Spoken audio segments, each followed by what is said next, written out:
ओम साई 23 दिसंबर 1911। मैं प्रातः जल्दी उठ गया, लेकिन मुझे फिर से नींद आ गई और फिर मैं बहुत देर से उठा। नीचे आने पर मैंने पाया कि शिंगणे, उनकी पत्नी और दरवेश साहिब को घर जाने की अनुमति मिल चुकी थी। इसलिए शिंगणे बम्बई और दरवेश साहिब कल्याण चले गए थे। प्रत्यक्षात दरवेश साहिब आध्यात्मिक रूप से बहुत ही उन्नत है, क्योंकि साई महाराज जहाँ दीवार टूटी है वहाँ तक उन्हें विदा करने आए। मुझे उनकी कमी बहुत ही महसूस हो रही है, क्योंकि हम लोगों के बीच लंबी बातचीत होती थी। बम्बई के सॉलिसिटर श्री मंत्री अपने 4 भाइयों और बहुत सारे बच्चों के साथ कल आए। वे बहुत ही भले व्यक्ति हैं। हम बातचीत करने बैठे। श्री महाजनी, जिन्हें मैं पिछले साल भी मिला था, कल आए और बहुत अच्छे फल और साईं बाबा के लैंप के लिए कांच के ग्लोब लाए। भईंदर के श्री गोवर्धन दास भी यहाँ है। वे बहुत अच्छे फल और चावड़ी में साईं महाराज के सुधारे हुए कक्ष के लिए रेशमी पर्दे लाए, और जो स्वयंसेवी छत्र, चवर, पंखे लेकर चलते हैं, उनके लिए नए परिधान लेकर आए। वे बहुत ही धनी माने जाते हैं। माधवराव देशपांडे, मेरी पत्नी व लड़के के बीच दीक्षितवाड़े में रहने के बारे में थोड़ा बेमतलब का मतभेद हुआ। साईं बाबा बोले कि वाड़ा उनका अपना है, वह न तो दीक्षित का है और न ही माधवराव का। ऐसे मामला अपने आप सुलझ गया।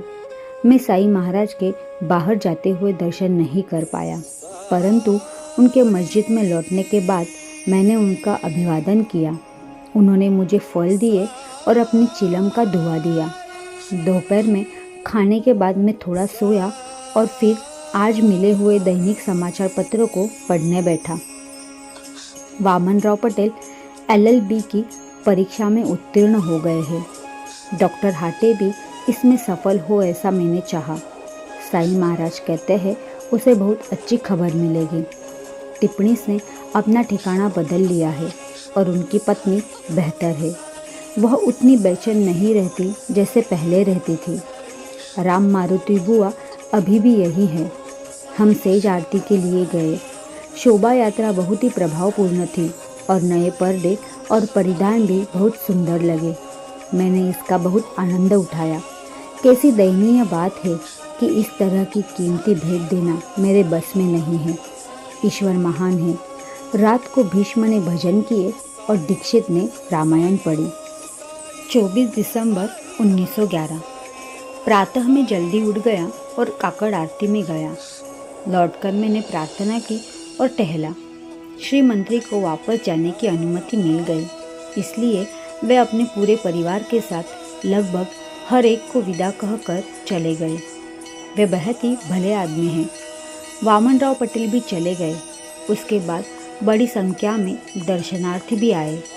उन लोगों में से अनुसयाबाई नाम की एक महिला थी। वह आध्यात्मिक रूप से विकसित लगी और साईं महाराज ने उनके साथ बहुत सम्मानपूर्वक व्यवहार किया और उन्हें 4 फल दिए। बाद में उन्होंने एक आदमी की कहानी सुनाई जिसके 5 लड़के थे। उनमें से 4 ने बंटवारे की मांग की, जो उन्हें मिल गया। इन 4 में से 2 ने पुनः पिता के साथ मिल जाने का निश्चय किया।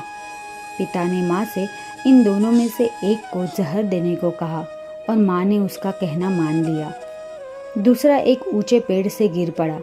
वह घायल हुआ और मरने ही वाला था, लेकिन पिता के द्वारा उसे लगभग 12 साल जीवित रहने की अनुमति मिलती।